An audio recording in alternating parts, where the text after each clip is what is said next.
Good morning, guys. Happy Friday. We all know what Friday brings.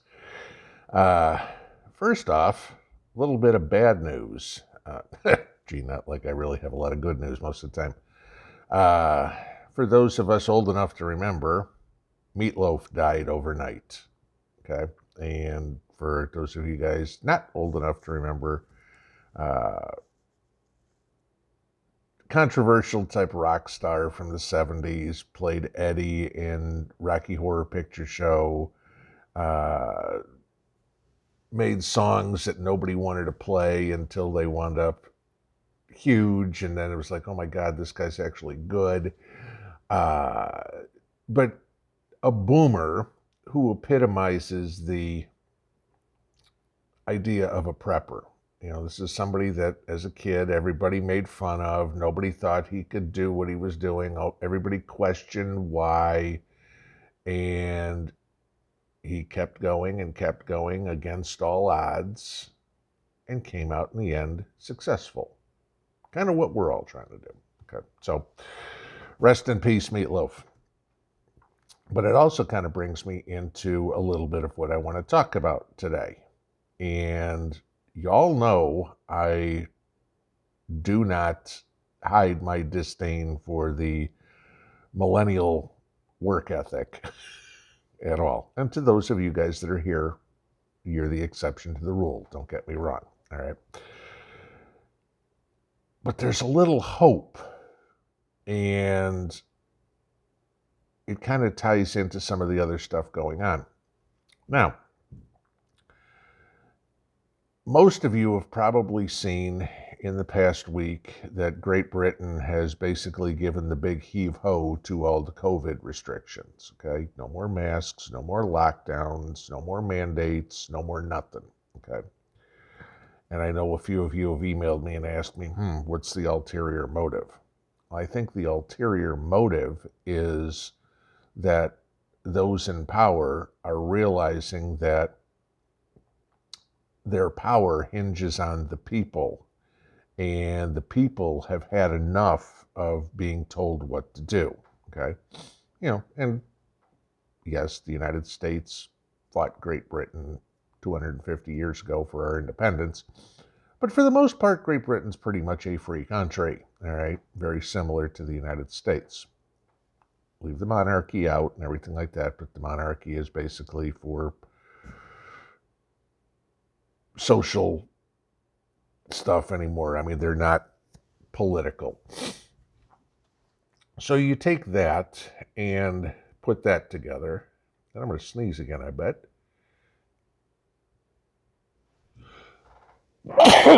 Yep, as per normal. I got to sneeze in a video.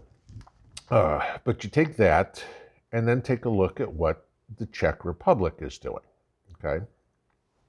And the Czech Republic came out overnight and abolished their plans to mandate vaccines. So the Czech Republic is going down the same path of, okay, the people are pushing back and had enough of this and whatever. Now, remember, guys, you know, politicians have no skills, most of them, okay? You know, there are a bunch of lawyers who couldn't cut it in private practice. You know, they can talk a good game, but they can't do anything. Sure, there are some good ones, business owners, doctors, stuff like that, who actually do have skills. But most of them, the only way they're going to feel important is if they're in Washington. And if all of a sudden they're not there anymore, they fade back into society and they're just another Joe Average. Okay? So they're very intent on keeping their power. You know, why do you think that what's going on in government right now, with everything going on with the United States government, with everything going on with the southern border, with everything going on with inflation, with everything going on with food shortages, all this sort of stuff, all those kitchen table issues that you and I live with, what's most important to Congress? A Voting Rights Act. Who does that affect? That affects them. Again, they're only concerned about them. How can we somehow get, you know, in their warped minds, more people to vote for me. That's the only thing that's important. How can they keep their job? They could give a rat's ass about you keeping yours. All right. So, those are things to think about. But notice this. Now, most of the countries in Europe, excluding Russia, are about the same size as a state in the U.S. Okay? So if you think of Europe, the United States could literally be 50 separate countries, and we'd be basically the same size as Europe. The same size states, not the same size landmass. Well, now you're starting to get the breakup of the U.S. in another fashion. And that is that more and more and more people are saying, the hell with the federal government. This needs to be decided by states. The whole Voting Rights Act, what are they trying to do? The John Lewis Act, or whatever the hell they're calling it. They want to federalize elections. Again, they want Nancy Pelosi in charge of the federal elections. They don't want your respective governors in charge of it. Well, this is where I go from meatloaf to the real world here, or the current world, and how much I pick on millennials all the time. And this gives me a little bit of hope. Millennials and Generation Z, okay, the basis for Biden getting elected is now turning on him. This number will throw you. 80% of millennials and Generation Z think that they should have the right in their states to vote on abortion laws. 80% of millennials think abortion laws should be decided on at a state level, not a federal level. That's a big one, okay? It's, for the last 50, 60 years, has been one of the top political footballs, if you will, thrown around about what's going to happen.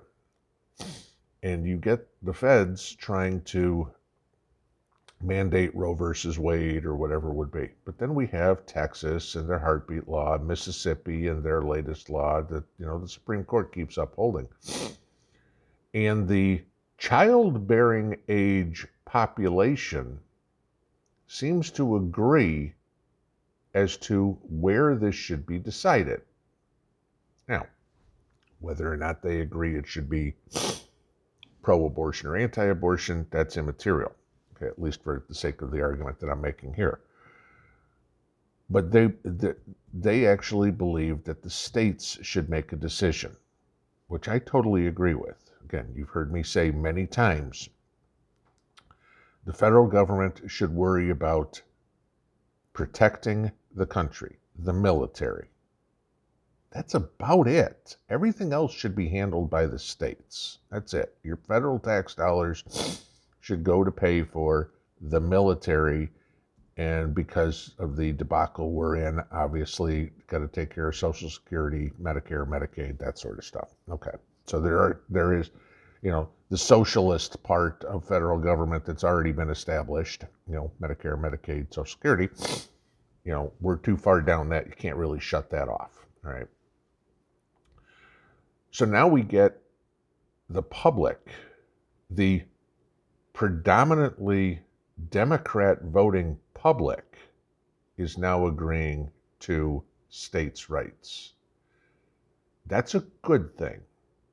But this leads me down the path further of how soon do we have a national divorce? Because damn well, Congress, House of Representatives, Senate, whatever, they do not want to give up their grasp on control, on power. They want to be important, okay?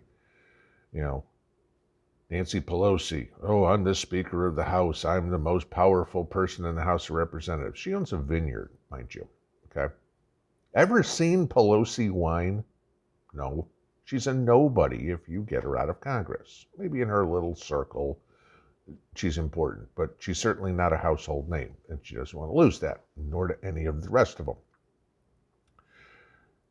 When you start seeing the names pop up of Ron DeSantis, Kristi Noem, even on the other side, when you see Kathy Hochul or Andrew Cuomo or something, when you start seeing the governor's names more recognized than the state's congressmen, the state's senators, that tells you as well that the people are more concerned on a state level than they are on a federal level. It's just another reason why I think we're closer to a national divorce than anybody really wants to think about. And then it depends on where you are. Because sure, Tennessee, for example, is a very red state, but Nashville is very blue. What happens? Do we have a little city state within a state? Maybe. Okay. It's not cut and dry. But, California, the other way around. The coast is very blue. Central California is very red. Okay. What happens? This is part of the reason why I think you're seeing this mass migration. And I truly believe that you are seeing a separation of red and blue. Now, it's not perfect. Nothing in life is. But separating into different groups with people of like-minded thought, not the same thought, but like-minded, okay? Nobody's going to have the same beliefs I do across the board, and I don't expect them to. I don't want them to. The world will be pretty boring like that. But that's coming. And we're going to turn into Europe in that respect. And whether or not we have something like the EU, okay, which you can cross borders as wherever you want, all single money, whatever, that's good, okay? That'll still work. But the whole point is, it seems to me, and I think this is a good thing, that the states are really on the precipice of taking a lot of power from the federal government. And that is a good thing. Inevitably, we'll see you later today. It's Friday. Have a good one. Pinball out.